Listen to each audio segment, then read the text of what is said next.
Howdy, everybody. Welcome to Liberty Libations number 135. Thank y'all for tuning in. My name is Jake Green, joined as usual by Zane Placie, Stephen Hilton, and Nick Ciesielski. All right, y'all. What are y'all drinking? Zane, what are you drinking tonight? I've got a Blue Moon Mango Wheat. Huh. Okay. That sounds delicious, actually. It's kind of refreshing. Stephen, what do you got? Repping the local stuff again. Got a Pearl and Pine here in Sonoya. Dude, that's like my favorite logo on a beer. That's yeah. Well, and I even asked him. I was like, "How'd you come up with this?" He's like, "I hired a marketing company." I was like, "Oh, well, they're worth every penny because that's fantastic." Yeah, it really is. The logo is great, but it probably isn't delicious or refreshing. So, yeah, there you go. Well, it's a West Coast IPA, so yeah, Nick got it right. I knew it. All right, Nick, what do you got? I've got the Heaven Hill again that I had the past couple weeks. Still working through the bottle. Heck yeah. I'm drinking some Ardbeg Wee Beastie in the Drink and Be Free tumbler glass. Repping the set. On peacefulsea.network. You can go over there and get it on peacefulsea.network, y'all. All right, everybody. Welcome back to the show. Thank y'all for tuning in. We've got a good one for you. Me and Zane were discussing before the show. For those who aren't libertarians and don't follow Dave Smith or any of the stuff on Liberty Twitter or podcasts, there have been many times where Dave's takes are exactly the same as our takes. And it drives me. It happens. Sometimes I do take stuff from what Dave says because dude's freaking when it comes to this stuff. But then there are times like today where I come up with my own thought and then I listen to his stinking podcast and he said the exact same thing. So it's going to sound like we took a lot of this from Part of the Problem. So apologies if you listened to I guess it was yesterday's episode, maybe. I listened to that and when you brought this up as one of the segments, I'm like, Dave already said basically. Dude, I literally woke up this morning, prepped the show, and then went and cleaned part of my truck listening to Part of the Problem, and that was his stuff. So that was really freaking annoying. All right. Well, we're going to get into it. Zach, go ahead and bring up that first video. Multiple intelligence community assessments released in the months leading up to the November 2016 election concluded that Russia had neither the intent nor capability to impact the outcome of the U.S. election. On December 5th, we've been listening there to the Director of National Intelligence, Tulsi Gabbard, continuing on what has now been a multi-day effort, not only with public statements like this, but release of documents to attempt to back up the quite extreme allegation that President Obama is guilty of treason and that he worked in some sort of conspiracy with Hillary Clinton, etc., in the assessment by the intelligence community at the time that Russia interfered in the 2016 election. Multiple intelligence community assessments released in the months leading up to the release. All right. So, dadgum, it always does that. I don't really know why. So that was CNN's coverage of what Tulsi Gabbard had to say. And I believe we have a second video. Is that correct, Zach? I think it's Paul. Yes. Yeah. So let's play this one just so you, because they bleeped out or they started talking over the good part of what she was saying. So that this funny how they do that, isn't it? Yeah, those poor CNN viewers, you can't hurt their ears, So let's go ahead and play this. Do you believe that any of this new information implicates former President Obama in criminal behavior? We have referred and will continue to refer all of these documents to the Department of Justice and the FBI to investigate the criminal implications of this. For even former President Obama? Correct. The evidence that we have found and that we have released directly point to President Obama leading the manufacturing of this intelligence assessment. There are multiple pieces of evidence and intelligence that confirm that fact. Ed, go ahead. Director Gabbard, thank you. So just to, two questions, but to begin on that. The president yesterday, you've inferred that the former president helped lead a coup. Based on what you now see, do you believe President Obama is guilty of treason? I'm leaving the criminal charges to the Department of Justice. I'm not an attorney, but as I've said previously, when you look at the intent behind creating a fake manufactured intelligence document that directly contradicts multiple assessments that were created by the intelligence community, the expressed intent and what followed afterward can only be described as a years-long coup and a treasonous conspiracy against the American people, our republic, and an attempt to undermine President Trump's administration. The Senate There we Intelligence go. All right, you can pause it right there. Boom. Just leave her on the screen because you're right. I mean, she does have a Cruella de Vil look right there. I mean, She looks to me like when Rogue joined the X-Men and then hit puberty and then got that streak in her hair after she dated Logan for a little bit. that's so funny. Yeah. I'm gonna pull up some Cruella de Vil shots, and we'll see. We'll see how similar they are. Okay, not quite. Hang on. It's all costumes. Why is it costumes? This is annoying. All right, let's see. Let me go ahead and pull this up. Why? All right, whatever. Here are some. Go ahead and remove it. There we go. There's some shots of some Cruella de Vil type things.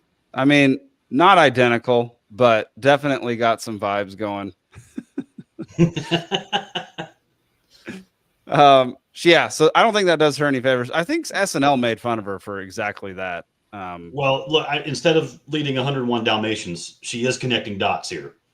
Yeah. So fair enough. Took me a second to get that. Okay, so as Dave pointed out on his show today, and what I was going to say is that it doesn't seem like they're accusing him of actual treason.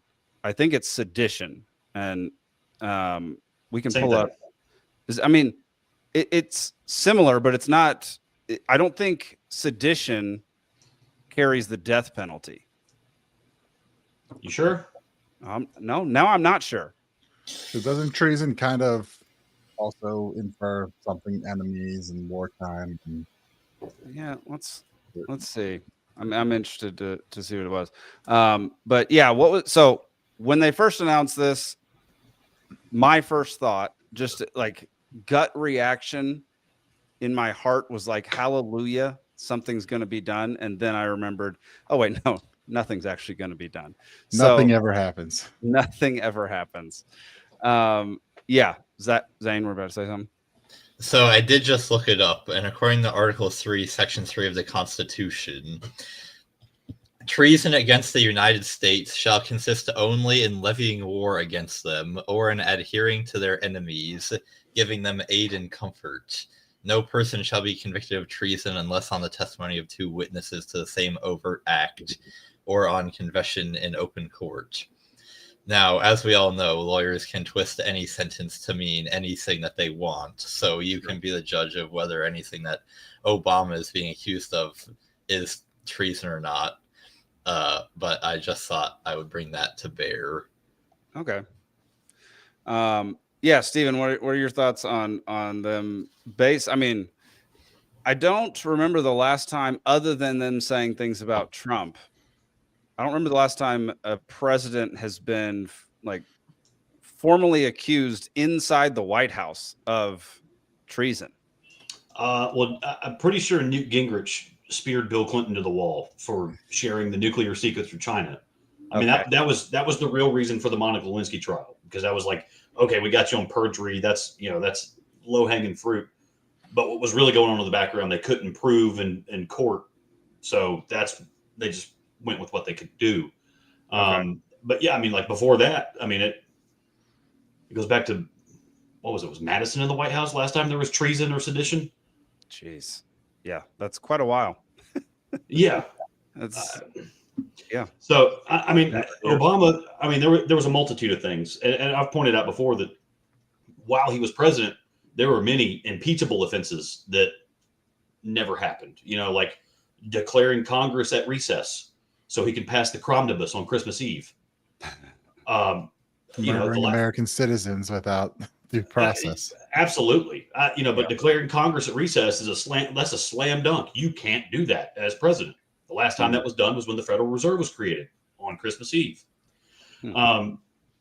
So, and then you look at what was it? He was on the UN Security Council and did not have the written approval of Congress on that one. You're, as president, as the chief executive of our country, you're not supposed to hold another office simultaneously.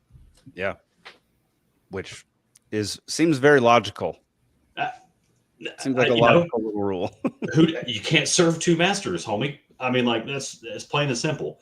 I get it. I mean, some of that's getting caught up in the minutia there, but and then the ultimate crime was the mom jeans that he wore almost every day. I mean, it's like he and Ellen DeGeneres shared a closet. Maybe they did. He's definitely in one. Yeah. When it comes to this kind of stuff, obviously nothing's going to happen. They're not going to pursue this. Barack Obama is not going to go behind bars. It's just never going to happen.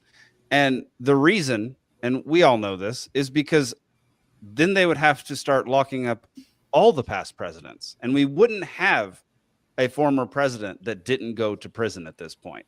So there's no way Trump is going to pursue this, because it means it will be weaponized against him as soon as he leaves office, because he's done this same garbage. Let's do it. Yeah, I'm good with it. Yeah. Yeah, no. Grumpy's okay with it too. Like I'm a huge fan of that actually happening, but we all know that's not what is going to occur. Right. And so this is just, yeah. I mean, this was Dave's main point today. It just seems like a massive distraction from the fact that he is royally screwing up the Epstein stuff. And I don't, this thing happened, 10 years ago? And they're bringing it up again a decade later because they know that a bunch of us would hop on board with this because they cried Russia for 4 full years for his first term. So, yeah, it's just a major distraction. And it drives me nuts that it's just political theater. Nothing's going to come of it. And we're all going to be disappointed. Again. Well, and most of the people that approve of him they're going to pivot on this at warp speed. Yeah. So, yeah. The only relevant question here is if there's the political will to get it done.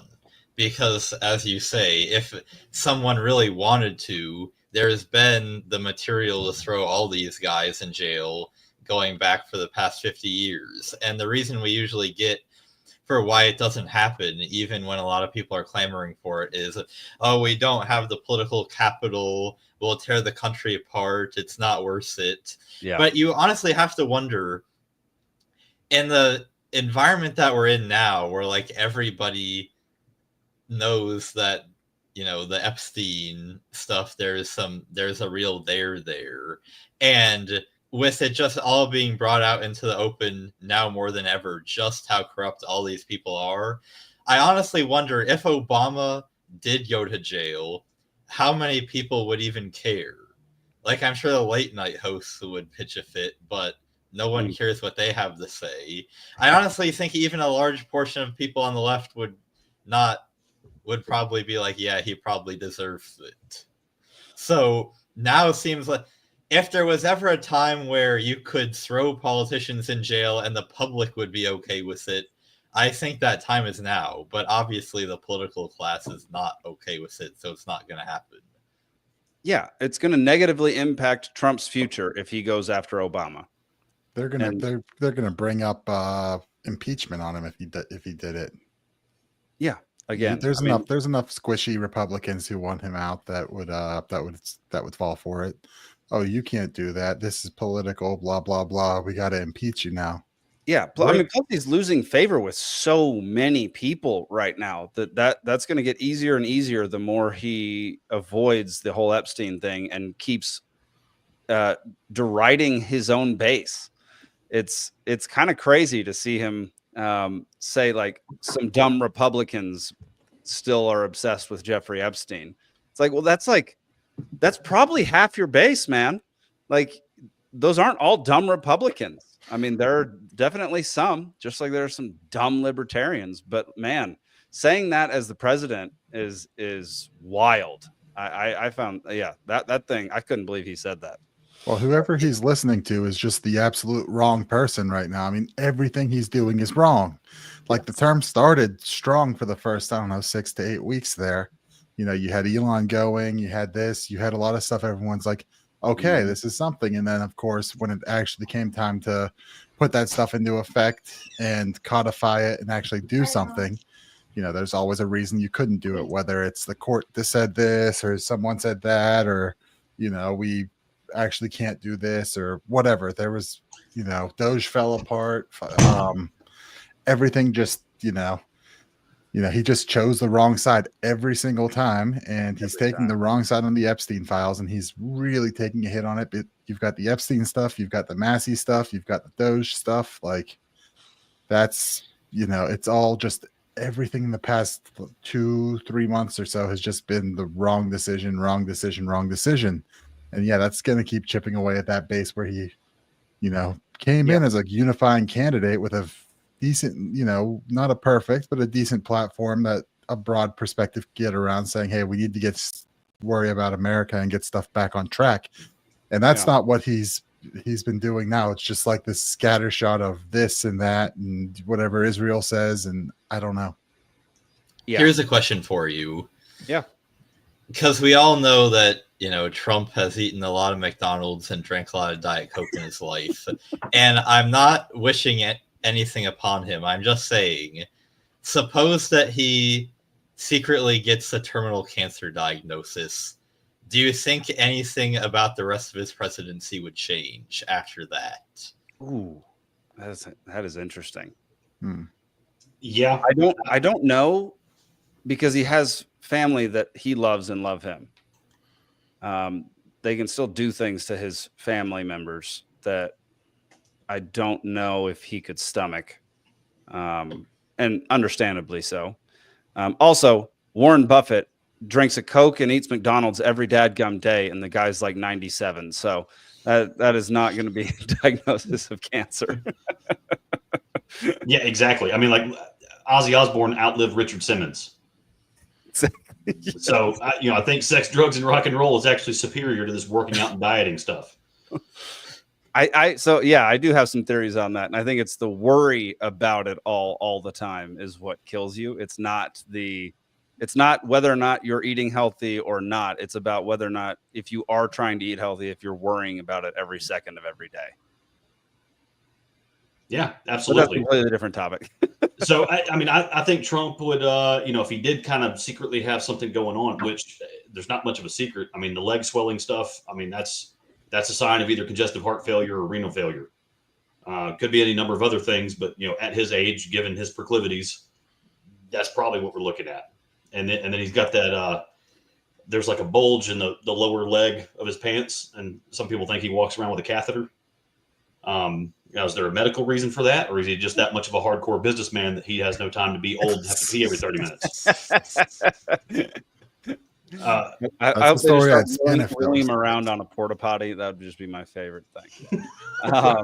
Zach commented, some of my normie lib friends think Obama never did nothing to no one and is amazing. So 100% agree with that. We were talking about this earlier. Even my wife, Nikki, didn't know many of the things that Obama actually did during his presidency until like the past year. And she hangs out with me. So his only scandal was the tan suit. Dude, so she didn't go that far, but there were some definite crimes that he committed that she did not know about. And if she's that way, then somebody who isn't around Republicans or libertarians or just independent thinkers in general, they're 100% going to care and fight for Obama. I guarantee you, he still has millions of people who adore him, and his wife and their kids. Like, wife. Well, we couldn't get Michael Obama on our bad side. Oh, let's see. Zach said they announced Biden has cancer and literally no one cares. Yeah, that is true. It's because we don't know which Biden has cancer. What? Is that true? The multiple Biden theory. Oh, you mean the multiple Joe Biden theory? Yes. Okay, gotcha. Yeah, there you go. Okay. Yeah, I had a lot more to say about this topic, but honestly, Dave talking about it all day on his show just kind of took the wind out of my sails, and everything I'm going to say is just going to be a repeat of what he said. So just go listen to yesterday's episode of Part of the Problem, and you can skip this section. Man, you're rolling over like a dog. I know. I'm dead. I didn't have more time to think about it today, so I just died. Yeah. I might bring something up that he didn't. I didn't hear that episode yet. Perfect. So I've got this NBC article here. Where Obama said, out of respect for the office of the presidency, our office does not normally dignify the constant nonsense and misinformation flowing out of this White House with a response. But these claims are outrageous enough to merit one. These bizarre allegations are ridiculous and a weak attempt at distraction. So they're bizarre and outrageous. But I can show you. I'd have to bring up my old phone. But I logged dates and times. I was like, the president just got on national TV and called me the enemy for what I believe. If you believe that, if you think you should be able to have firearms in a private garden, you're the enemy. I can't tell you how many times I heard that kind of crap. Mm-hmm. So you want to talk about what, bizarre and outrageous, until Obama, I never heard of a president going out of their way to, single out individual citizens, naming Sean Hannity, naming Rush Limbaugh. Hey, these are bad people. And now it's a free for all. It's crazy. I mean, because Obama was president, and then I think it was the first term that Nancy Pelosi was Speaker of the House. They actually passed a resolution saying Rush Limbaugh was a bad person. First time in our nation's history something like that's ever happened, that Congress ever bothered to mention a private citizen being a butthole. And then the crazy part is they sent it to Cumulus Media like that's his boss. And it's like the dude owns his own show and is carried over the telephone lines. That's hilarious. I just had a brilliant idea to massively increase our listenership. Go for it. Okay, let's hear it. How do we get Congress to pass a resolution saying that the Liberty Libations podcast is stupid and you should not listen to it? Guess we got to start lobbying them. Yeah. Oh, well, and then a cop that didn't actually do anything racist being summoned to the White House to have a beer with him to talk race relations. He's gonna. You remember that when Obama it was his first term. There was some cop that he was accused of. I don't know if it was a DC cop or somewhere in Maryland, somewhere racially sensitive, and just a standard arrest. Like there was a burglary being reported. He drives up to the house and sees a dude trying to climb in a window, and puts him in handcuffs. Became a national story, and then Obama invites the two of them to the White House to have a beer and discuss race relations. It's like that's bizarre. Like why? Okay, well, specifically what was happening with that was it was like some college professor who was returning from a trip and forgot his keys. There you go. So he was actually trying to get into his own house, but it was reported to the police as a burglary, so he got arrested.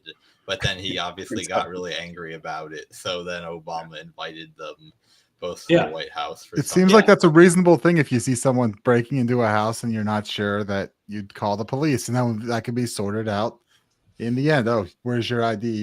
Here's my ID. Look, it matches this address. This is my house. Yeah, just imagine being that cop. Like the president wants to have a beer with me because I arrested a burglar. What? Like, okay, it's about to be the best beer I've ever had in my life. I'll go. But I mean, just think about what you're saying. Like this all started under Obama, and the other day, Trump tweeted about how glad he is Colbert's off the air, and then Colbert went on the air and said, "F you, Trump." What the heck is going on, man? Like the devolution of our politics is astounding. Well, and then how about while Obama was president, his uncle Onyango T-bones a cop drunk in Boston, a four-way intersection. Dude plows right through a stop sign, T-bones a cop, gets off scot-free. That's kind of bizarre to me. That cop didn't get to go to the White House and have a beer. Right. No, he got to go to the ICU and drink through a straw for a week. What the frick is Yango? Onyango was the guy's name. He's Kenyan. Oh, Onyango. Yeah. Him getting off with no penalty, that's some Onyango Unchained.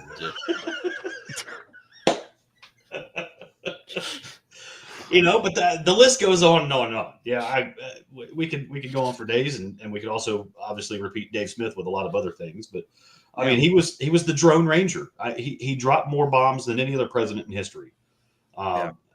That's another disturbing trend, right? Because since Clinton, oddly enough, while Clinton was president, that was the last time we actually passed a budget as a Congress. And then since then, every president, well, including Clinton, every president since Clinton has spent more money than all presidents before them combined. Lockheed and Raytheon need their money. Yeah. It's outrageous. And this is a little bit of a rabbit hole, but I heard there was a guy that he runs some crypto exchange, or actually he runs a financial services company, but he's one of the big guys trying to push Ripple into the mainstream. Yeah. Well, he actually talked about this was on the Brad Lee podcast, and he was talking about, like, you'd be surprised how closely tied Ripple is with BlackRock, and kind of hinted at, like, this is going to be one of the national debt. Like one of the was it Larry Fink? One of the guys with BlackRock. He was instrumental in the wake of 2008 being able to repackage our debt and bundle it up into securities and put it back on the market and let it trade and kind of wash it, sweep it under the rug, right? And that's kind of how we're managing our debt, is that we're packaging it into these assets that are traded daily. And so he kind of hinted at, like, there's going to be a crypto bubble coming soon. Like, that's why Trump's going to pass this initiative, because there's no other way to prop up the dollar, because the rest of the world hates us. But what does the rest of the world love that's not exclusively ours? Crypto, right? Because at that point, they're trying to not buy oil from us, although they need us to refine all their oil. So there's still that. They buy weapons from us. I mean, we're still the premier weapons manufacturer in the world, but, like, they're not really buying gold or silver or anything like that from us. And they're getting tired of us muscling them to use our dollar when we're deliberately destroying its value. So this is going to be one of the ways he kind of hinted at, like, this is going to be like the next big way to mitigate our national debt, is have this crypto bubble, peg the dollar to it in a basket of cryptocurrencies. And of course, BlackRock is kind of like the private investment wing of the government, because the government can't really trade securities like this. So yeah, a little bit of a rabbit hole, but that's, Wait a minute. No, I want to get into this for a second, because I don't think I knew this. You're telling me that in the wake of 2008, when part of the reason we got in such a big mess was the asset-backed securities on the home mortgages. Yeah. After that, they decided to make even more asset-backed securities out of U.S. Treasuries. Yeah. Basically. That's the asset from hell, if I've ever heard of one. Oh, absolutely. Well, I mean, they're just doing, like, the the Rockefeller waterfall method, right? Where you get a property, you let it appreciate, you get a HELOC on it, then you refi, you get the interest rate lower, you just borrow, just up to the gills, just borrow, buy more, and then when things start to go down, you can just offload it. That's kind of how we operate as a nation. Well, sadly.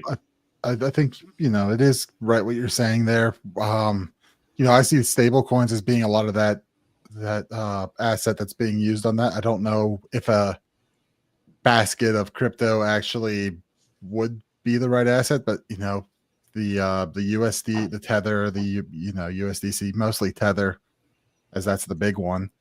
Yeah, it's kind of the asset that allows most of the world to digitally transact in the dollar, and I think a lot of the movement in DC has been towards those stable coins, because it encourages, it forces additional adoption of the dollar, which props up at least the dollar value to some certain extent, as probably the least worst bad fiat money. Least worst bad. Yes. Right. I chose my words carefully. Well, and it was Jake Claver was the guy. Jake is Claver. I got to look up what company he's with, but he was the guy talking about this. Interesting. Yeah. Yeah, I don't like that at all. Yeah, I mean, it has been interesting to watch Trump run on, like, one of his big things was promoting Bitcoin and, like, making a Bitcoin strategic reserve, which I actually don't care for anymore. I've changed my mind on that. But as soon as he got in office, he started entertaining talks with XRP, Ripple, like immediately. And it no longer was a Bitcoin strategic reserve. It was going to be a crypto strategic reserve with a bunch of other shit coins in there. Yeah. And XRP was leading the charge. So that makes sense to me, what you were just saying. Because it's the BlackRock ties. Because they're like, hey, remember 08? We can do that for you again, only before it pops. We can go ahead and put a bubble within the bubble, and then it doesn't pop. It just keeps going up. That's what they all say. And then you're the hero, right? Yeah. I still don't know if anyone on Wall Street is actually dumb enough to think Ripple's going to be able to do any of that. I think a lot of what goes on. I'm not the first one. I'm not the ones. This is one thing.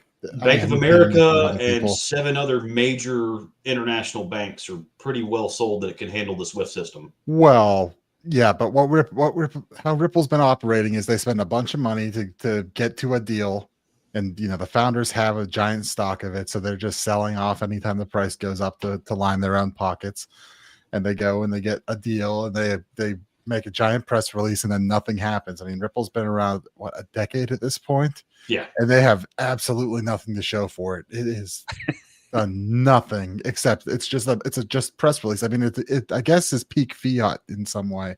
Yeah. That's controlled by the founders, where a huge amount of the supply is still owned by the founders, and it's just this kind of get rich quick scheme by however we can convince people to buy. Well, the founders they did escrow a vast majority. This was like 2-3 years ago. They did escrow a vast majority of their holdings.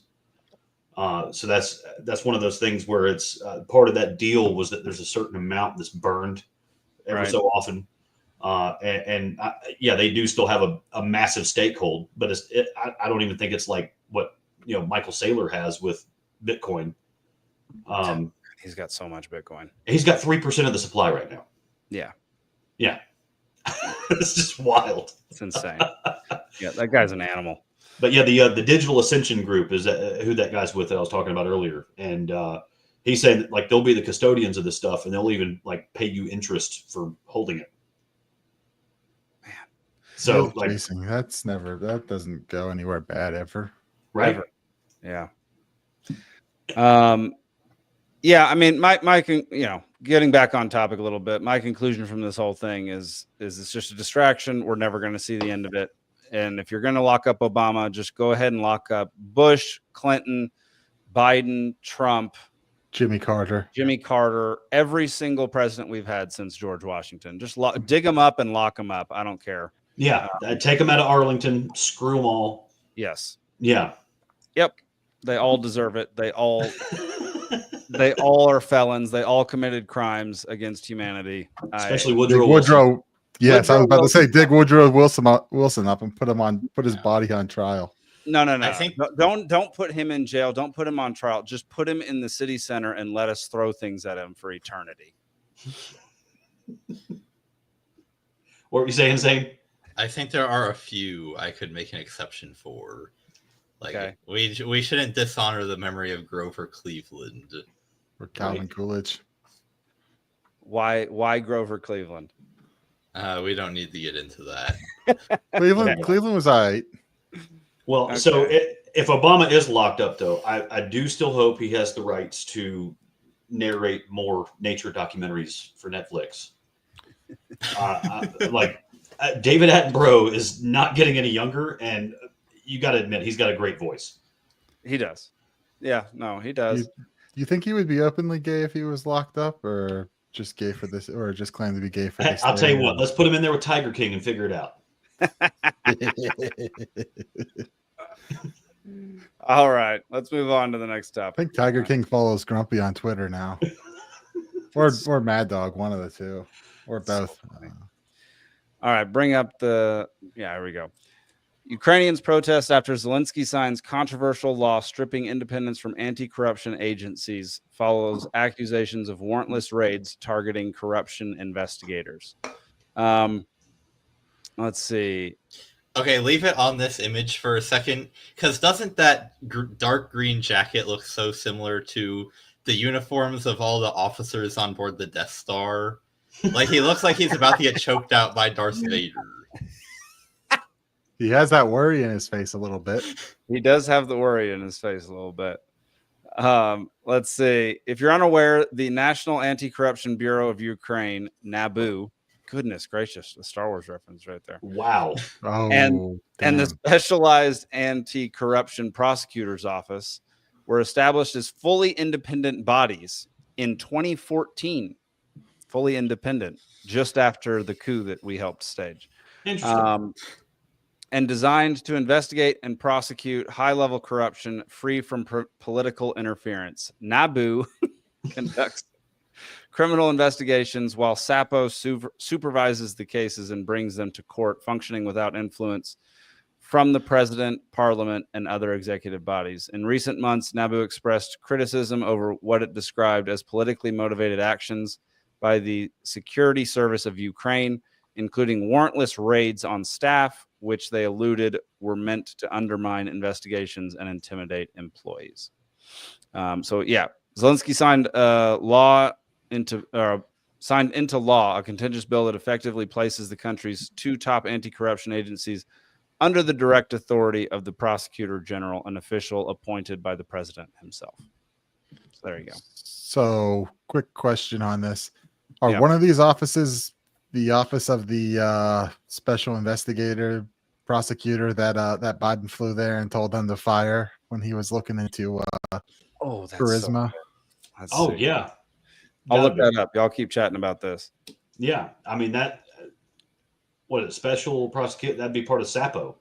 That's what I would think, unless this was established after, because they realized, oh yeah, we can't have the American president flying over, vice president flying over here and telling us to fire the prosecutor investigating his son's corrupt actions. Now, is it NABU or is it NABU? Like, we will nab you. Nice. Let's see. It's the issue involving a special prosecutor in Ukraine and Joe Biden centers on claims made during Donald Trump's presidency. Fire its top prosecutor, Viktor Shokin, to prevent investigation into Burisma, a Ukrainian energy company. There you go. And then there was it Lee Strobel with RT? He was all over this. There was somebody named Alexander Chalupa that was involved in this. Chalupa? Exactly. That's why I'll never forget it. You can't make this crap up. So no, they're not part. So the prosecutor general, let's see, Viktor Shokin is a former prosecutor general of Ukraine. He worked as an investigator for the prosecutor general office. So not the SAPO. Okay. From what I can see. Just interesting. It's interesting to know if there's a connection there, like if this was established in the wake of him being fired, or what actually may have led, because it's kind of a tight timeline at that point.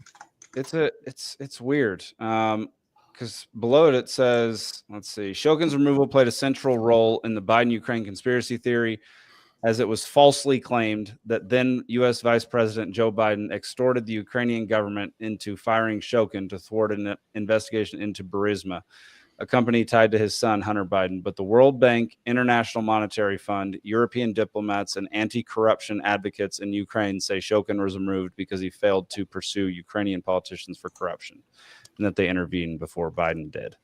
Well, if they all say that, then I'm sure that that's true. But that leads me to my greater point on. Yeah, that leads me to my greater point on that, which is that I don't think we should overly romanticize these anti-corruption agencies before they got taken over by Zelensky, because what you always see with these allegedly independent, nonpartisan organizations, and this is especially true for the ones that are in the U.S., they're just blatantly cutouts for the permanent state, the National Endowment for Democracy, all of these really nefarious players that make sure that the government is always pursuing the same policy regardless of what the electorate says.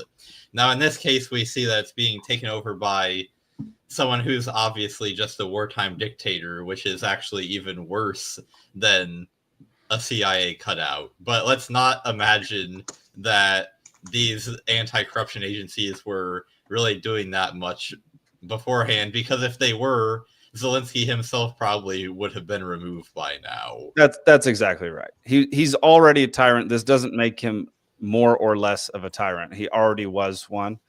I don't really understand the move to do this right now. It seems strange timing, but outside of that, he would have already been out of office if they had been doing their job properly. So, yeah, he would have never made it to office if they were doing their job properly. I mean, like, can they put it any more in your face that they planted somebody who's an actual joke? Like, he's a gay porn actor and a comedian. Like, how much more of a joke can a person actually be to be your president during some kind of civil war? Well, he could be a vegetable. Well, yeah. I mean, he's an actor, so he plays the puppet role well. Yeah. So yeah, there you go. But I was going to make a point about what Zane was saying is that, we don't see anti-corruption agencies in the U.S. because there's never been any corruption in the U.S. That's true. When there's no anti-corruption agencies, that's just a sign that you run a healthy government and a great country. There you go. Yep. That's why I sleep so well at night. Yeah, well, I mean, we have Judicial Watch, and they receive no blowback for any of their reports. Not at all. Or Project Veritas. No lawsuits ever. Oh man. So Alexandra Chalupa is associated with the Democrat National Committee, and Alexandra is credited with getting Paul Manafort fired off of Trump's 2016 campaign. Interesting. Is her name actually Chalupa? Yes, that is her last name. No, I can't. Yeah. Somebody named Chalupa was elected to an office. Does she look like AOC? I don't have pictures of her. Let me see here. Yeah, that's the only way this would make sense. No, she looks like a Ukrainian activist. When you say Democrat lawyer, Ukrainian activist, like this is actually the image that comes to my head. How the screeching hag. How on earth was she elected with that name? Well, what? She was running against Michael Crunchwrap Supreme. That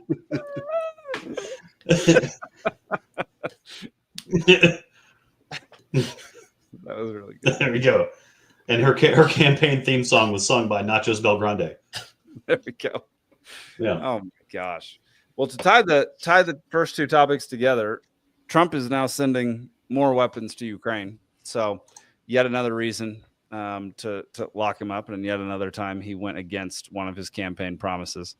The whole base wanted to get done with that shit. The promise was we're going to end it, and you listen to whatever the Scott Horton analysis and everyone else because they're the best at it, which is why we seem to always pick up on what they're saying and kind of roll with it. I just wonder, he's in a corner, so. Well, at that level, Trump is a bit of a pragmatic businessman here. So I just wonder, if you get to a certain level, and then you actually see the people, not the actual presidents and the generals, the people that are really calling the shots. Yeah. There's enough people, there's 5 to 10 people that command, $30 trillion in the world now, which is bigger than us. 5 to 10 people has more pull if they're all at the table agreeing on something. The U.S. just has to say, yes, master. So it's one of those things where it's okay, this is going to happen. It's either going to be your troops over there doing it, or we're going to have China over here doing it, and you're not going to be able to do a thing about it. So you might as well profit from it while it's here. You want to hide some of that national debt. Oh, it's climbing up there in the 30 trillions, isn't it? It's more than your GDP. You might want somewhere to bury it and then drop a bomb on it. It's just, yeah. I mean, what's the otherwise? What's the other option? You pop the bubble and you tell every American they're in debt $400,000 because of your bad decisions.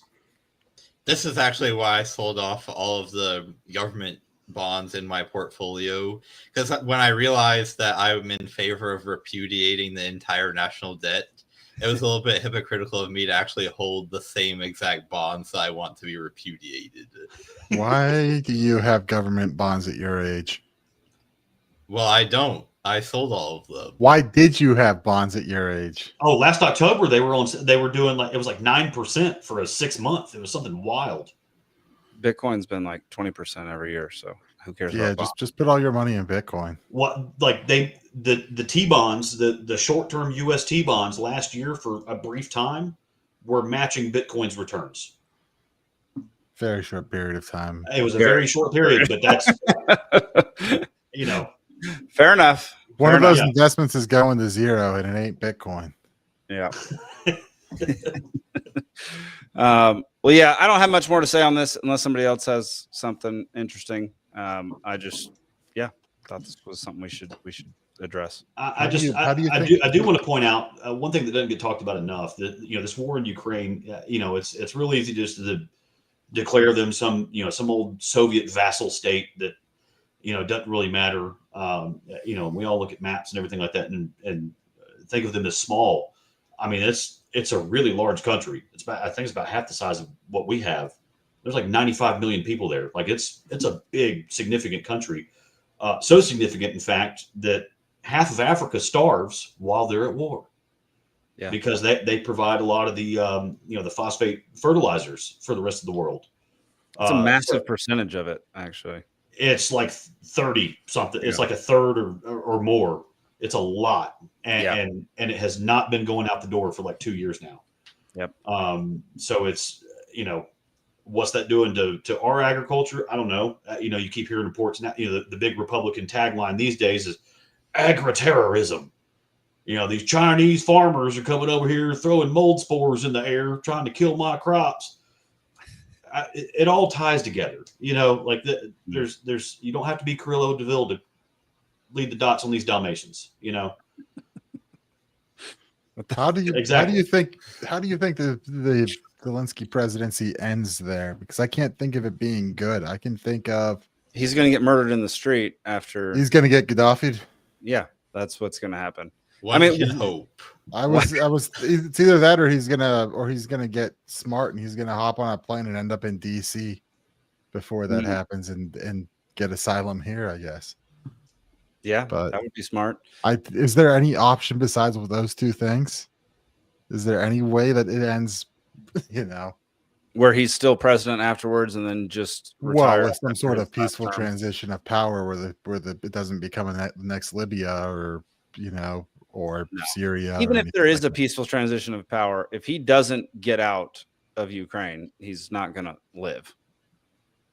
I don't think. I don't think it's going to go well for him, no matter what happens at the end of the war, unless he does make it to some other country and lives in anonymity in some way. If Putin has to live to be 130, he's going to see Zelensky dead. I mean, he will survive just on pure hatred if he has to. Yeah, my neighbor does that. He's driving off pure hatred just so I can't take over his land. Well, yeah, that's like the what's the Michael Savage model? The 3 V's: vitamins, vodka, and vitriol. Those are the 3 V's of vitality. I love it. All right, y'all, we're moving on. I am not fucking drunk. Well, 19th or blue. Every pretty girl deserves to go to a ball. This is everything about it's a clam. I love it. I gotta be honest with you, I feel like I'm a little bit too drunk to stand up. On Wiedersehen, asshole. I'm drunk right now. All right, everybody. Welcome to Drunkard of the Week, the segment of our show where we show a video of somebody doing or saying something that can only be explained if they're drunk, but they're not. You can submit your nominations each week via our Discord, which you can only get to via joining the Dollar Media Club on our website.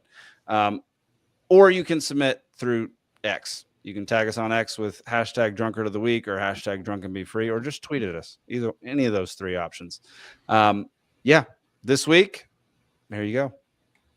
Criminal violation to enter the country illegally. It's not a criminal. It's a crime. It's not a crime, which is why they're so frustrated, because they really want our local law enforcement to go out and round up people when they could be looking out for the murderers and the sexual abusers as well as the robbers. They want them to go and round people up on civil accusations. I'm not as think as you drunk I am.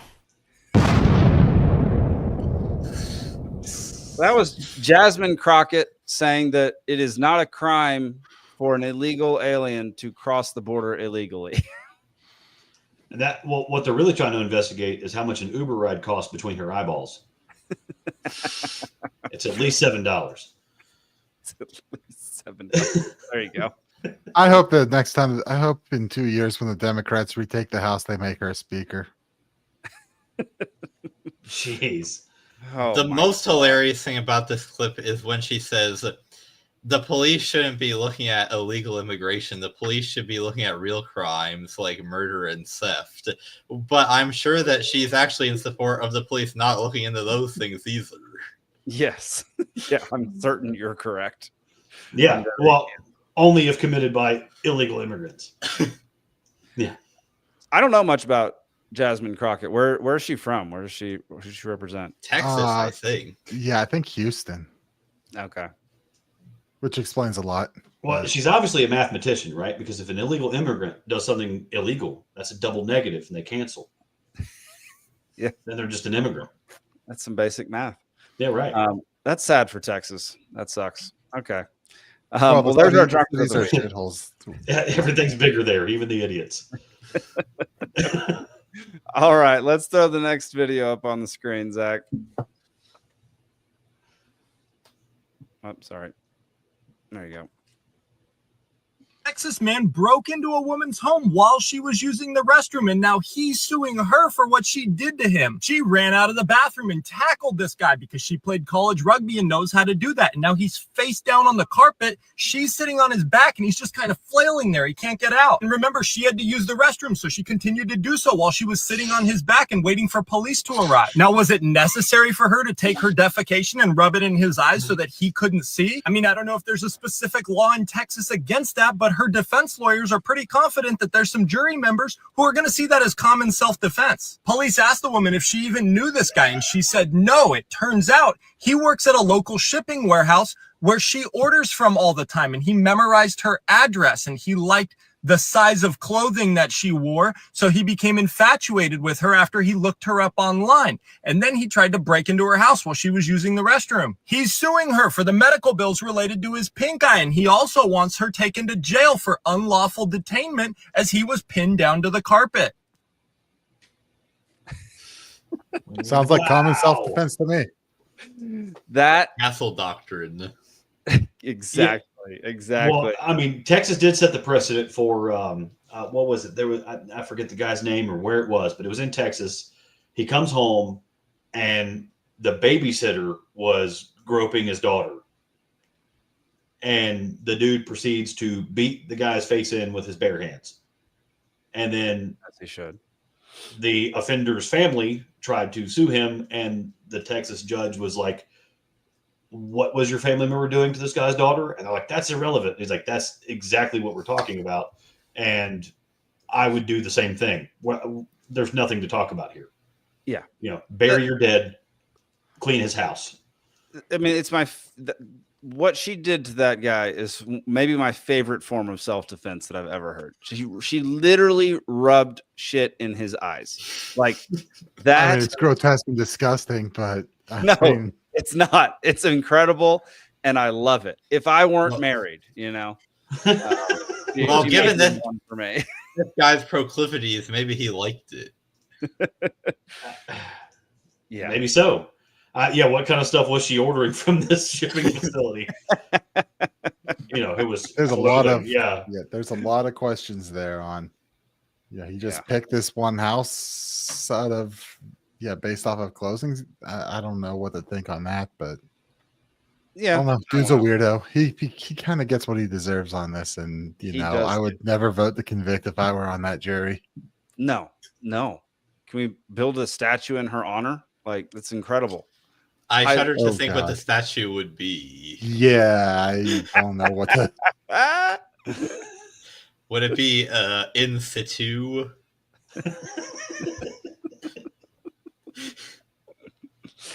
Oh man, Zach says she went ape shit. Absolutely, yeah, that's so good. Oh man, yeah. No, that I love self-defense stories, and that one in particular caught my eye and just cracked me up. Oh yeah. Oh, I mean, especially if you're naked, because that just makes it like even worse. Yeah. So Yeah. good. So good. Well, yeah, I mean, there's not much to chat about over that. I just thought it was hilarious and probably could have gone in the funnies at the end, but I you know, whatever. It was a longer story and I enjoyed it. It was worthwhile to talk about. Yeah. Absolutely. All I think right. we're all in agreement on it that it's there's nothing wrong with it. So Agreed. Absolutely nothing wrong with it. That jury should not convict at all. And she should get off scot-free. Yeah. All right, it's that time, y'all.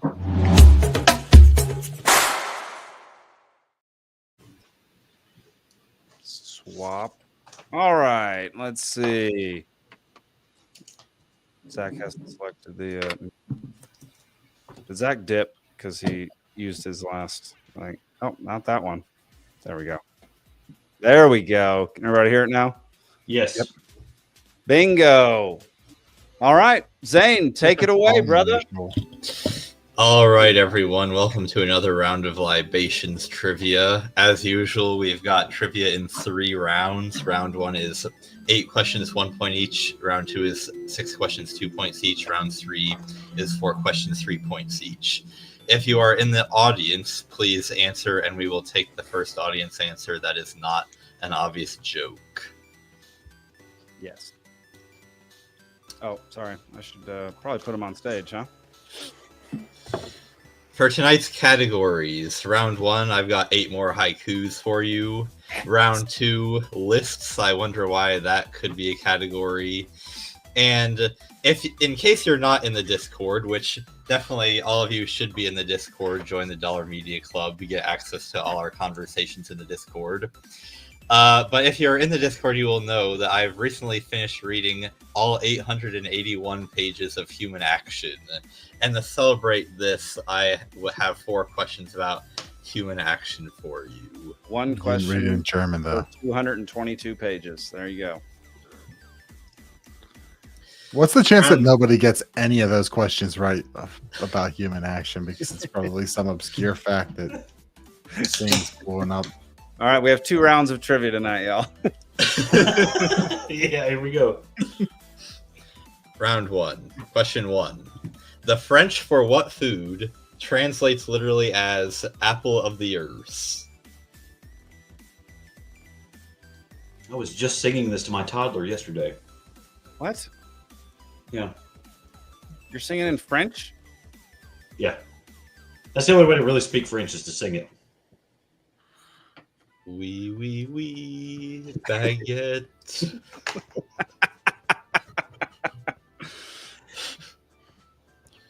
All right. Jake. Croissant. Nick. Escargot. Steven. It's a potato, which is a pomme de terre. It is. Oh my gosh. I hate French so much. The first guess was ratatouille. Question 2. Bankrupt EV firm founder Trevor Milton was convicted of fraud. Bankrupt EV firm. He was literally just on Tucker.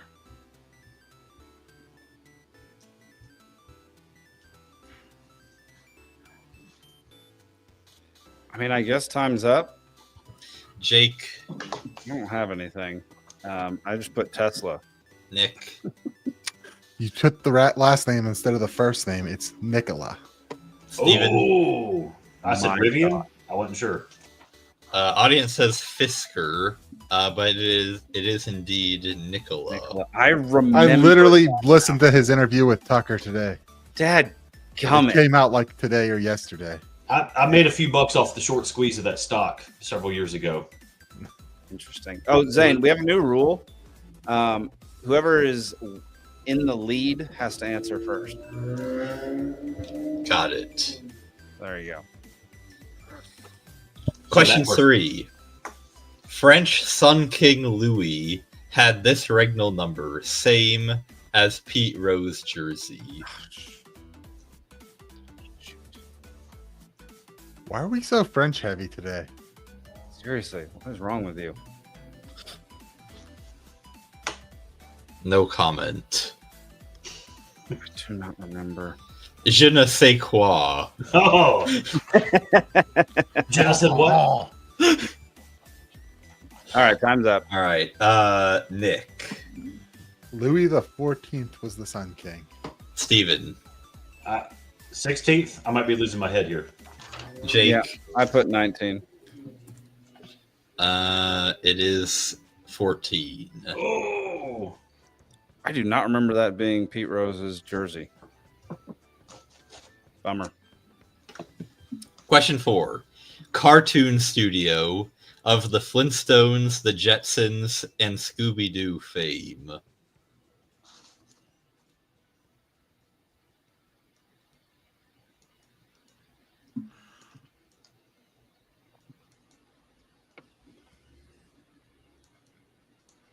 Five seconds. Nick. Hanna-Barbera. Steven. I think I misspelled this, but yeah, Hanna-Barbera.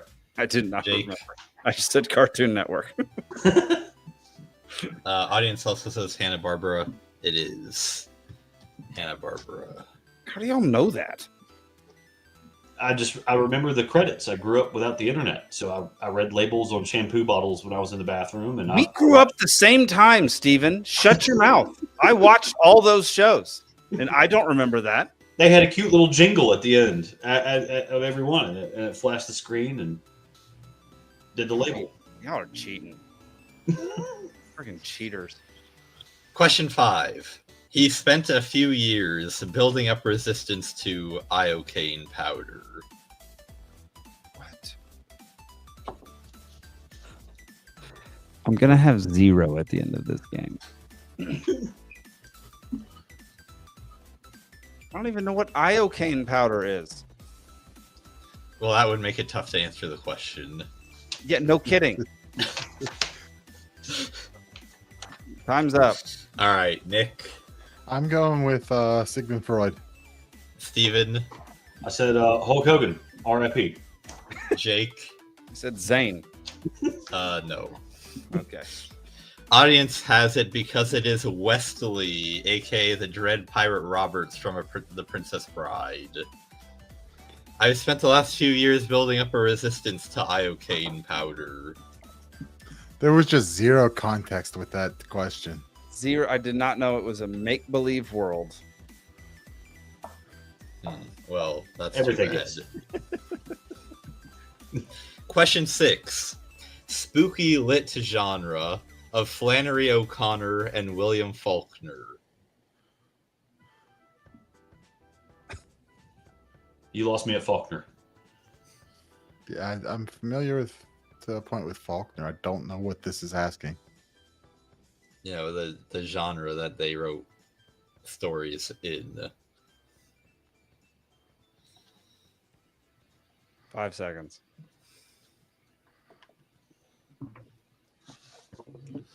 Nick. I don't know, some sort of folk Americana. Steven. Nouveau emo. Jake. Rom-com. All right, well, the audience has it again, so none of you have any excuse. It's Southern Gothic. Who answered that for the audience? Mitch. I want to know. Mitch? Yes. That guy's too smart, though. He seems like he reads a lot of Faulkner. He reads definitely reads Confederate time traveling erotica. Well, I actually read some Flannery O'Connor recently, and the story ended with an entire family getting murdered while they were taking a road trip, so that was nice. Question 7. Country bordered by Arabian Sea to west, East Bay of Bengal.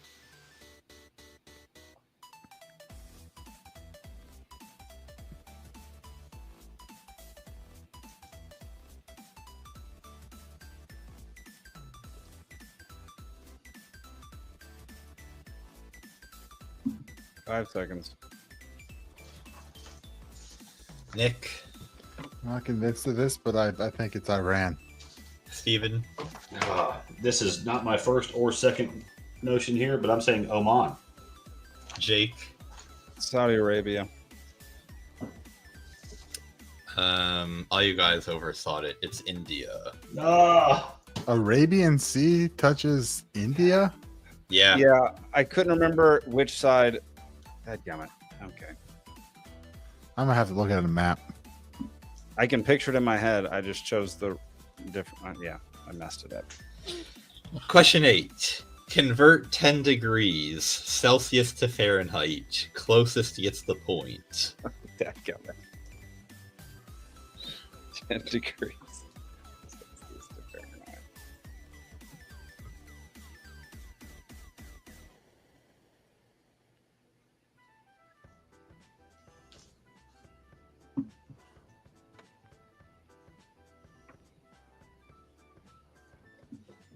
All right. Nick. 52. Steven. I might be way off, but 82. Jake. 56. Audience says 45, which means Nick gets it because it is 50. Dadgummit! So what do? You add 32 and then what? Multiply by 5 nights? It's So 9/5 plus 32, I think. Yeah, that's right. So it's multiply by 1.8, add 32, which simplifies. If you just need something quick, you can just double and add 30. And the reason I picked 10 degrees to 50 degrees is because it's a temperature where doubling and add 30 is exactly right. Yep. I added 32 and then went, what's a reasonable fraction? And I said, I did 32 and 9/5. I got it dyslexic. So yeah. All right. At the end of round 1, we've got Nick with 4, audience with 3, Steven with 2, Jake with a big goose egg. Don't worry, Jake. You can come back in the third round. You just have Just to know let you it give golden back. egg one round and you're good. Round 2. I would read. I just haven't read it yet. Lists. Oh boy. Question 1. What list of the secret identities of CIA agents is central to the plot of Mission Impossible? Man, my brain is murdered today.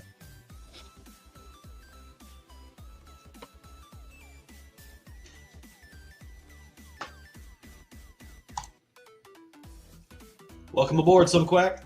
5 seconds. All right, Nick. The list of licenses to kill. Steven. Knock. Jake. Knock.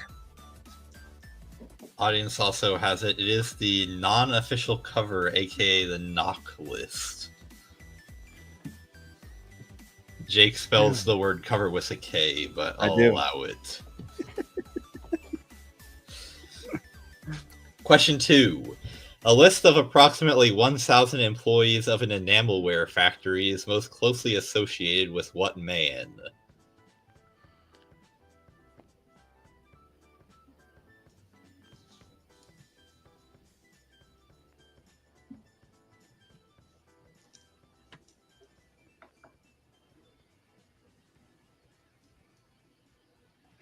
Whenever I see you making faces like that, I know I wrote a really good question. I can see it and I can't write it. Got it. Dadgummit. All right. Time's up. All right. Nick. Mr. Pyrex. Steven. Joseph Lister. Jake. Dutch. Dutch oven. No, this is Oscar Schindler. Oh. Schindler's List. It is indeed Schindler's List. Wait, go back to the question? A list of approximately 1,000 employees of an enamelware factory is most closely associated with what man? Got it. Yeah, it's a tough one. Question 3. What term refers to a list of all the cargo, passengers, and crew on board a ship or plane? After a wreck, it can be used to determine who is missing and presumed dead.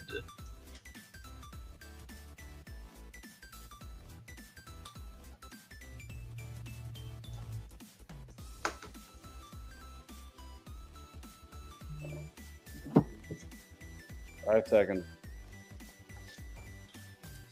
Nick. This is, in fact, a manifest. Steven. Manifest. Manifest. Everyone gets this one. It is a manifest. Epstein list, according to Zach.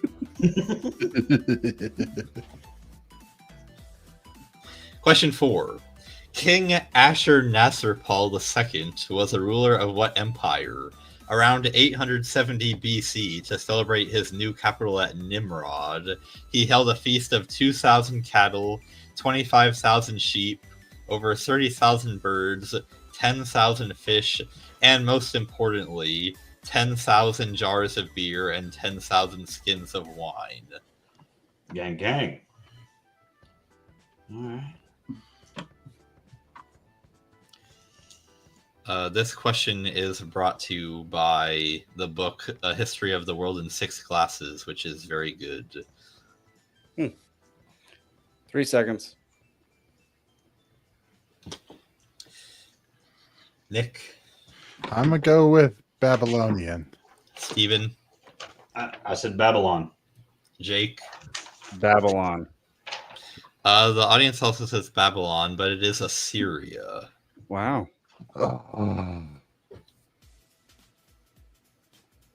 Question 5. In 1947, a group of American filmmakers were blacklisted from the film industry due to their suspected communist affiliations.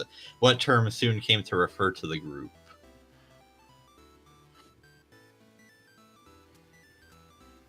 Does this get anti-Semitic? Don't give him any hints. Shut up, Nick. 5 seconds. Nick. I'm just going to say dirty commies. Yes, but no. Steven. Something to do with McCarthy. Sam McCarthy. Jake. Blacklist. Generally, if I use the word in the question, that exact word is not going to be in the answer. Didn't know you used it in the question, but it was the blacklist. So I've got the Hollywood 10. Okay. Well, But now that I remember the research that I did for this question, I do think that that just calling it the blacklist might actually be right. it is right. I know film history. It's literally called the blacklist. Okay, so in a very rare move, your appeal has been sustained, which means you and the audience get points. I'll even prove it. Just give me a second. You can go on to the next question. I'll prove it in a minute. You can just give him a picture of James Spader. You know, blacklist. Bam. There you go. In early 2024, newly released documents implicated what eminent physicist as a possible Epstein listee? Hilarity ensued as the internet attempted to determine how he possibly could have been involved.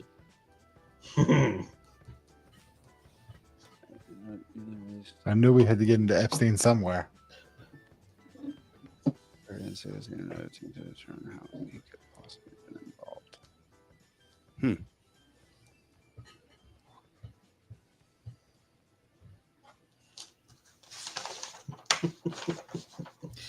The audience says a rare Zane L in reference to the last question, which I have to admit is the case. I would say common Zane L, but All right, we're good to go. All right. Jake. I'm not in first, but whatever. Stephen Hawking. Nick. Stephen Hawking. Steven. I also said Stephen Hawking and midgets and whiteboards. That was how he was affiliated with that. It is Stephen Hawking. And Jake, you were in first, at least out of the people that are actually on the show, because all three of you are tied with 8, but the audience is out in front with 11. Interesting. Which means it all comes down to how much you know about human action. Oh, we're fucked. All of it. I make it every day. Great. Question 1. In Chapter 3, Economics and the Revolt Against Reason, Mises refutes the belief that different groups of people can have different systems of reasoning that arrive at different truths. Mises coined what term from the Greek word many logics to describe this belief?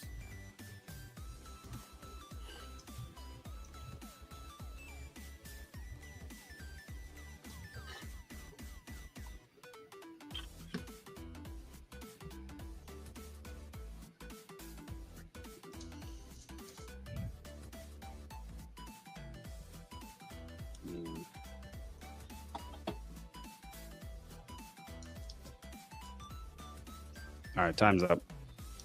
Jake, No comment. Nick, Multi-logica.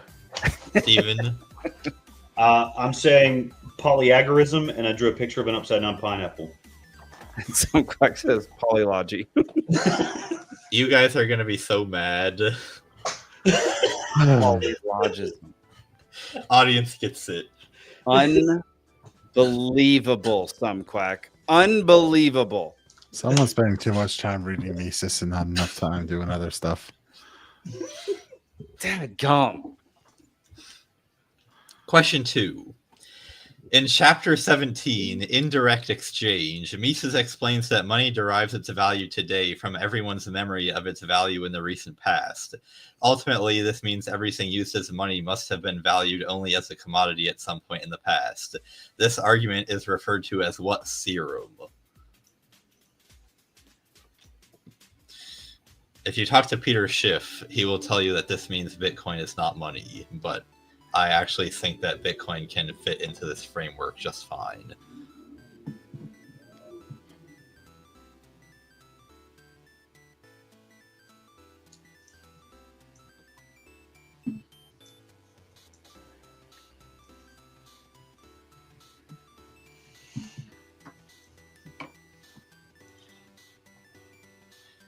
All right, I guess time's Nick, I'm going to say the commercial use theorem.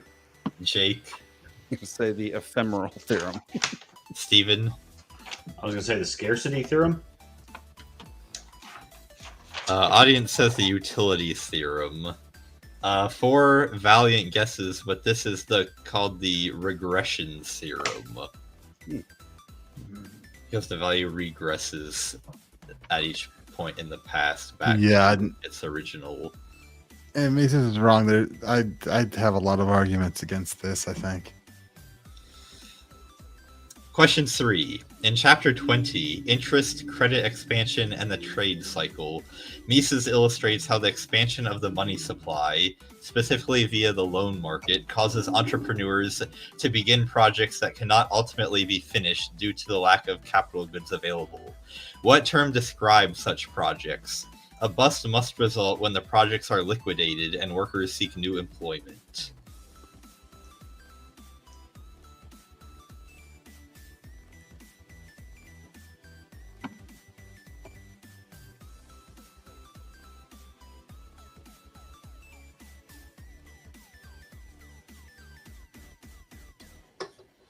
Well, if nothing else, I'm teaching you all a little bit of Austrian economics, which everybody should know more about. Amen to that. Yeah. Amen. Amen. 5 seconds.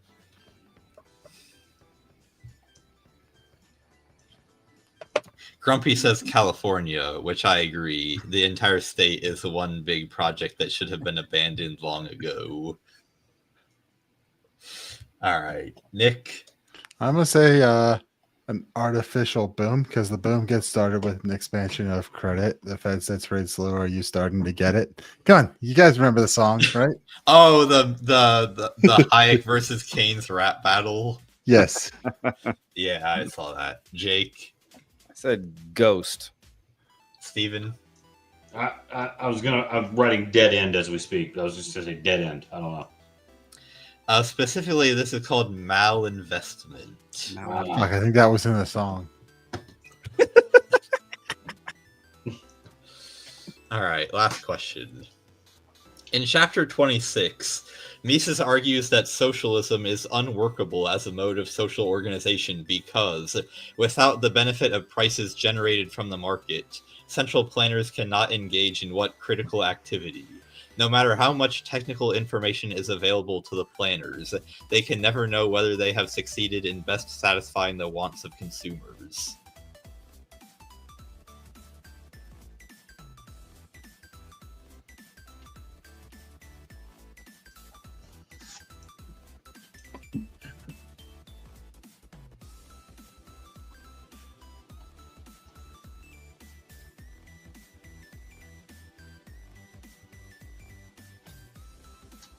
I feel like such a terrible businessman right now for not knowing these questions. Well, as Mises himself would say, the goal of the economist is not to actually own a business, and businessmen rarely need to think about all of this stuff in this amount of detail. The role of the economist is to just think about how other businesses operate at a deeper level. So don't feel bad. You should only feel bad because of how low your trivia score is. All right, time's up. All right, Jake. I just said market analysis. Nick. Product demand. Steven. Supply and demand. Audience has it again because it is calculation. Ooh. Was this Mitch again? No, it was Zach. Damn it, Zach. Which means that all three of you stalled out at 8 points, and the audience wins with 17. I hate the audience. They suck. All right, here come the bastard hedgehog porcupines.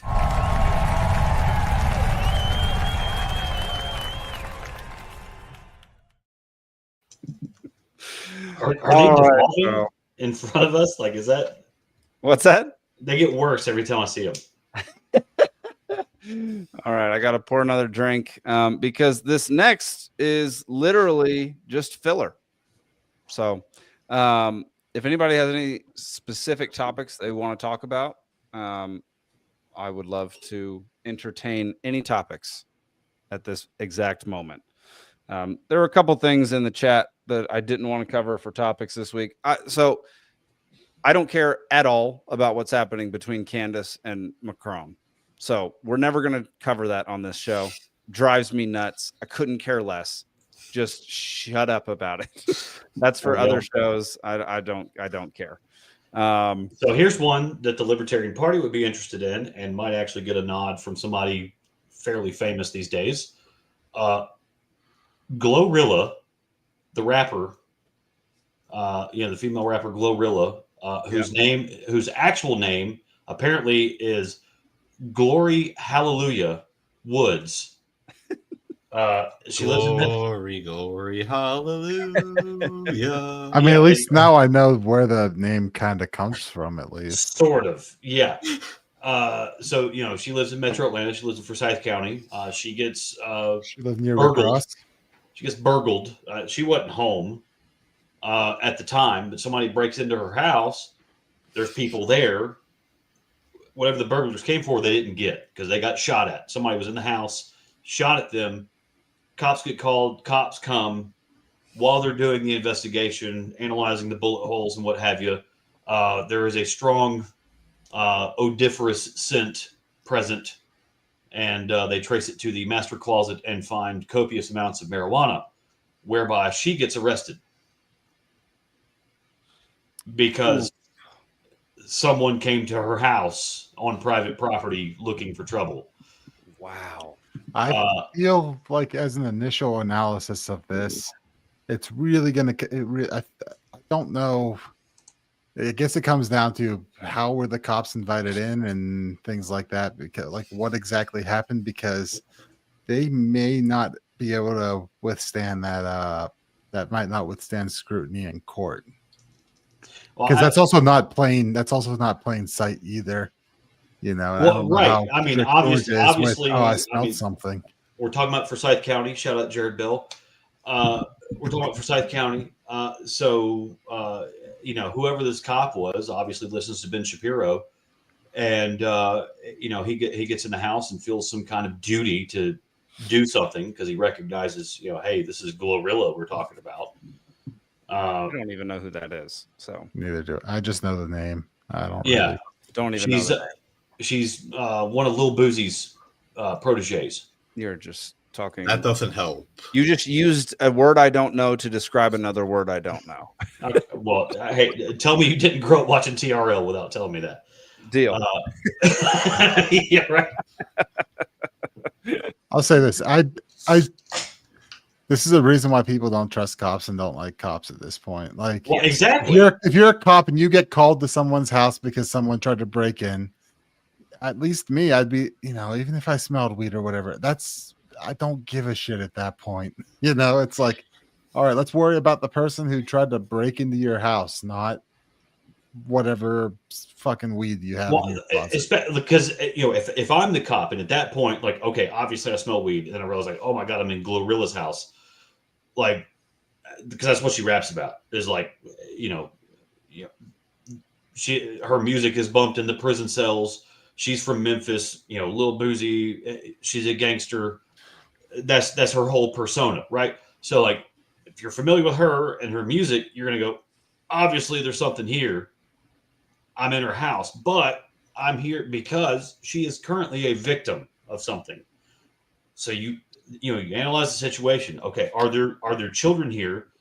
Are children being victimized by being in this situation? That answer is no. You stop looking in closets. If there's not a bullet hole in the outside of that closet door, at that point, you stop looking in closets. Right? Yeah. This is why it's such a problem to have crimes where you're not actually aggressing against anyone. Because I think suppose someone commits a murder and it goes unsolved for a long time, and then somebody breaks into the murderer's house, and while the cops are in there, they stumble upon evidence that links this person to having committed the murder. I think we would feel differently, at least a little bit, about the admissibility of that evidence, because we know murder is bad and it's good to catch people that murdered somebody. But when you have crimes like drug possession, where the only way you would ever find out or even want to find out is if the cops are in there for a completely unrelated reason and they happen to stumble upon a closet full of marijuana that's just sitting there, not directly causing anyone any harm, then it's like, yeah, you're the only reason you were even in here is to help me, but instead you're completely screwing me over for no tangible benefit to anyone else. That's not good. And it's the exact same scenario we discussed earlier. Okay, dude comes in looking for trouble. Naked female rugby player tackles him, humiliates him, rubs crap in his eyes. Okay, is he a victim at that point? He came in that house looking for trouble. He found it. Is he a victim? Same thing. Yes, she's a high-profile rapper that raps about dealing drugs. You break into her house and find out that she is, in fact, a high-profile drug dealer, and as such has armed guards guarding her stash while she's out on tour. Okay, another. How much was picked up? I guess that was my question, because 1 ounce is considered a felony in Georgia. Well, it's undisclosed at this point, but it's enough to merit apparently statewide news that it is a quote unquote large amount. So I'm assuming it's a few duffel bags. Someone like her. Okay, so she's in the echelon where Snoop Dogg is, right, or Wiz Khalifa. So when Snoop Dogg was doing his underground tour, Wiz Khalifa, they were known to each of them would smoke an ounce a night on stage, and they would do what was it, like 3 nights a week, and they would bounce around and they'd be on tour for like 2 months at a time. So like that, and your 5 closest friends and your 2 bodyguards coming with you, say they're somewhere close to that same amount, you need a duffel bag, which is somewhere in the area of 10 to 15 pounds. There you go. Yeah, Glow.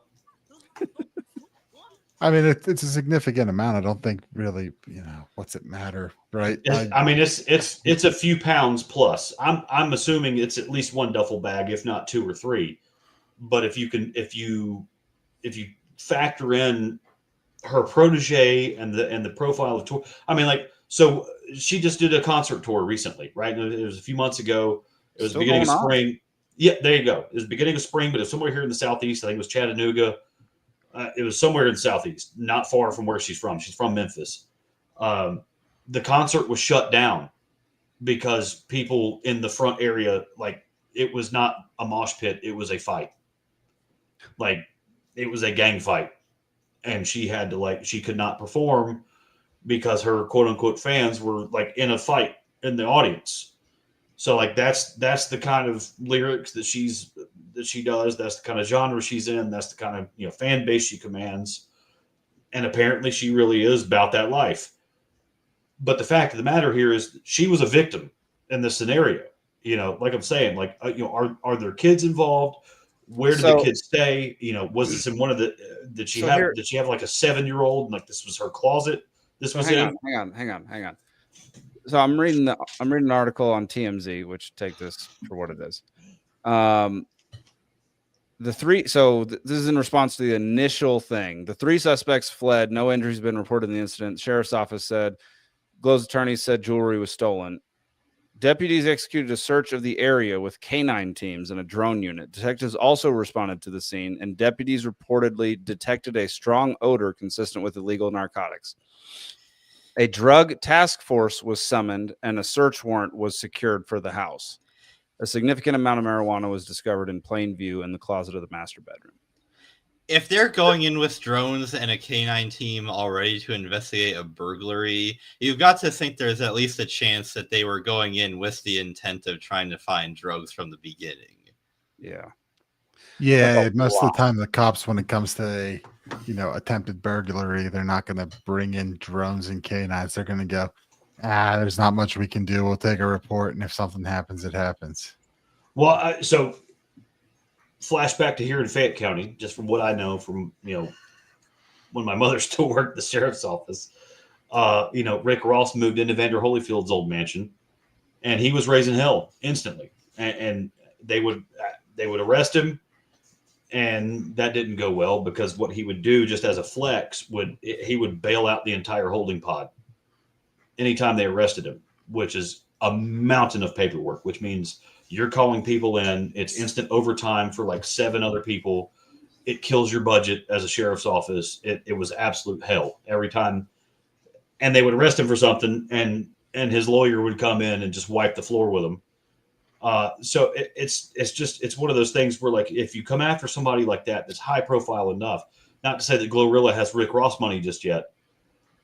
It's just outside of publicity. Like there's no good move for this. Some poor sap either did not know who this woman is, or like honestly thinks that like, I'm getting her music off the streets. I don't like that my son or my daughter listens to her. I would say they may not have known who she was because she wasn't there. And it seems like she hadn't been there in a long time, which could also be an interesting defense. If you're not at home for a long time, but you have people coming in and out of your house and have free access to a bunch of stuff, that could be an interesting defense. But either way, we're in Yollywood. We're in Yollywood. I guess that's the new thing now, right? Yeah. She might actually be a little bit bigger of a deal than we originally thought, because I just looked her up on Wikipedia, and she's cousins with Cardi B and Lil Uzi Vert, which are people that I have heard of. Dude, Glorilla's Cardi huge. B's on. They've featured together on each other's songs with Cardi B. So, Megan Thee Stallion as well. So she's big. Yeah. She's not performing at Hillary Clinton rallies or Kamala Harris rallies, but good for her. She's adjacent to those. Let's just hope she stays out of that, because then she'll be in real trouble. Right. Man, that's a rough draw. When that's an interesting way to screw over somebody you don't like as well. Yeah. Like if you have a feud with somebody and they know you're doing illegal things in your house, and you hire or you break into somebody's house, you break into their house, and the cops come. I don't know. That's interesting too. Isn't that the cornerstone conspiracy theory out of this, Stephen? Isn't that the cornerstone of swatting? I mean, like that's what swatting originated from, right? Yeah. That's not what I was gonna go to. Was saying, well, this is also a way to swat people. Is if they got weed in their house, and the cops are willing to actually do something. Well, then why don't you, just show up and actually make an arrest over you got swatted? But again, how much of that is it's a question of how much is admissible in this. Like I guess with swatting, they have to clear the house, but none of it is swatting. None of it would be admissible in my mind. Because she was not home the entire time, and they're trying to get her with possession just because this was in her house. Yeah, I think in this very specific instance with that, if she wasn't home because she's out, and you can't prove she's saying, I haven't been there in a month, 2 months, even a week. That's a very easy defense to say, yeah, I don't know what everyone else was doing, but that wasn't mine. Someone put it there, and I mean, I'm sure George Stein is taking this one pro bono. Yeah, either way, she shouldn't have to be going through this. Her house got broken into. She called the cops. They're supposed to help her, and they end up searching. And there's also some discrepancies in their report compared to what the lawyer says. They said they smelled something. The lawyer says they saw weed. They saw a small amount of what they believed to be marijuana, and then searched the house. So I don't know. It's a crappy situation. This right here is the exact reason for the libertarian bumper sticker. Yeah. I believe, transgender couples should be able to protect their marijuana plants with fully automatic weapons. That's such a good bumper sticker. Did it get updated to trannies now? Yes. Yeah. Whatever. Wait, is that an actual bumper sticker that George is making now? I don't think George is making this, but I've seen it. It used to be gay couples. I guess I want gay couples to protect their marijuana plant. Yeah, but then it's a great way to fit it all in there and just piss everybody off while at the same time making everybody happy. It's just a point that no matter your creed or your background or your current whatever you got going on, or however the hell you put the Rubik's Cube together in the bedroom, or even what other illegal activity you have going on aside from maybe not being an illegal immigrant, which is inherently illegal. No, not according to Crockett. Right. But aside from that, say you're actually born here, right? Whatever else you got going on, you can still be a victim. You can call the cops and they can defend you in that crime. Yeah. And not pin you for anything else. Unless the reason why you are a victim is because you were doing something else. Right. But obviously if this thing's stored, if this is a duffel bag stored away in a closet in another room, and there's no bullet holes in that wall, there's no kids that live there, like why are you even looking there? That's not the crime scene. Yeah, when the police show up because you've been burgled, the job of the police is not to pass moral judgment on you for other things in your life. Like, I think there is a place for other people to do that. Exactly. But it's not when the police are showing up because you've been burgled. Exactly. So say like tonight, like a kid will maybe light a bag of flaming dog crap on my front porch and ding dong ditch me, right? And say I call the cops for that, which I won't, but say I will, and I've got this beer can in my trash can, and he's like, "Oh, well, you have kids here. Obviously, you're supplying alcohol to minors because you got an empty beer can in your trash can." It's the same concept. It's stupid. It's not why you're here.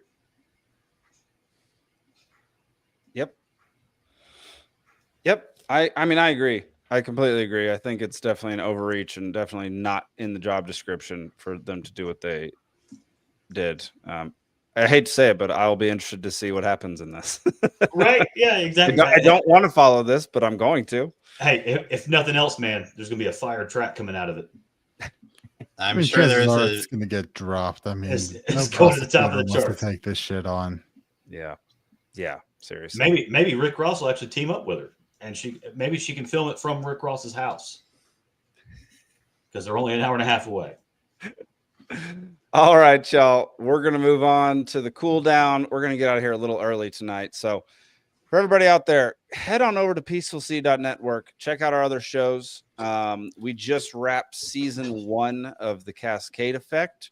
There will be a bonus episode in the coming years. We're still working through some legal stuff, potentially going to the Supreme Court of the United States. So we'll see how it goes. So there will be a bonus episode once more information and storyline progresses. But yeah, check out our other shows. We're going to be launching a few more soon. Actually, we're going to be suspending a couple as well for the time being. We're also going to be adding a couple shows, and we've got a couple documentaries on there with another one on the way. What else? What else we got on the Dollar Media Club? We got some sweet merch and more coming.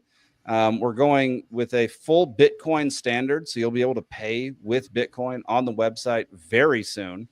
And what about XRP? You will not be able to pay with XRP. It's Bitcoin only. Bitcoin only. As God intended. Yeah, if you want to send me, if you want to personally send me all your Ethereum, go for it. I'm just going to convert it directly into Bitcoin, but you're not going to get anything in return. You can also get access to the Discord, where the 4 of us, along with a bunch of other folks, chat about all sorts of stuff and human action. Yes, come listen to Zane's rants about whatever he's reading. Yeah, way to sell it, Nick. Sorry, I post funny stuff. Alden posts funny stuff. Steven posts good stuff. It's just true. And you can also participate in what we cover if you join the Dollar Media Club. You can submit links to stories and influence what we do on this show. So, and very soon, I've been talking this over with a few folks, but we're going to try to launch a members only after show in the future. So stick around for that. And hopefully expand this show a little bit. I think that's the goal. So more things are coming. So look forward to it. But until then, let's just watch some funnies and get out of here. All right.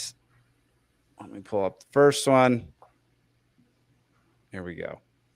It's very short. If you get too nervous, I'm happy to kiss the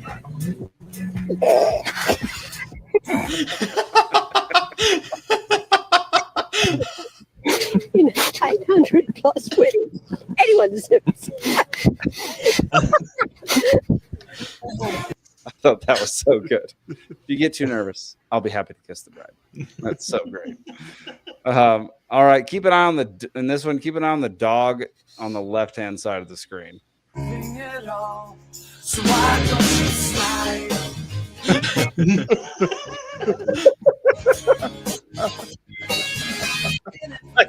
What?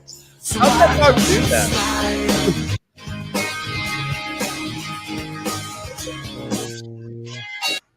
That's so good. Oh, dogs are something else. Dogs are so fun. And huskies in particular, they've got a personality that's wild. Yeah. All right. Here's just a good meme. Here we go. Let me bring it down. Actually, there we go. Just a good quote for adulthood.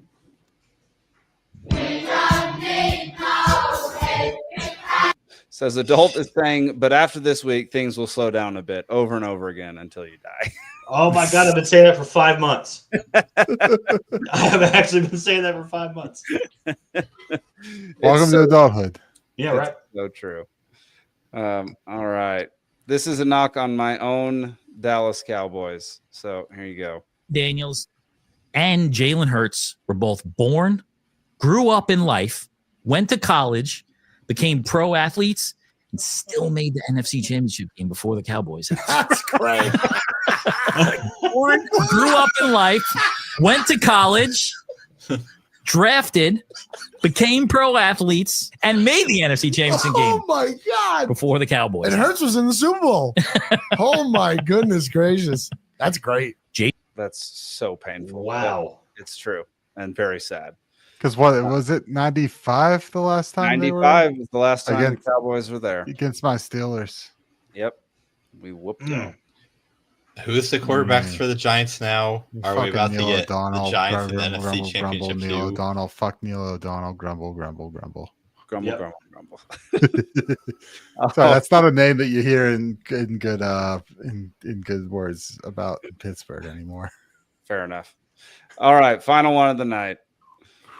We got the company and we've got the funding. Now we just need to brainstorm some product. Okay, this is the fun part. Pianos. Piano, that's good. Nice. Saxophones. Saxophones, nice. Seeing where this is going. Trumpet. I'm liking this. I like this a lot. Boat. Boat motors. Seaworthy jet skis. I'm confused. Outboard 450 horsepower twin outboard motors. All right, you were going down one route, and now you're talking a dirt bikes, like oboe reeds. Okay, I'm just a little bit confused about what's going on here. Have you ever seen one of those recording studios and they have that table with like 7,000 knobs? Yeah. Yeah, one of them. Okay. Have you ever seen someone flying down a windy dirt track and one of those like one of them? You look troubled. What are we doing here, mate? What are we doing here? Brainstorming. I'm giving you gold. How many factories do you want us to build? Oh, obviously, probably one for the trumpets and also one for the outboard motors. Lachlan, we can't make trumpets and outboard motors. Why not? Because they're two completely different things. Every two things are two completely different things. I don't understand how we can run a company that makes high-performance motor vehicles and precisionally crafted musical instruments. We'll find a way. It can be done. It can't be done.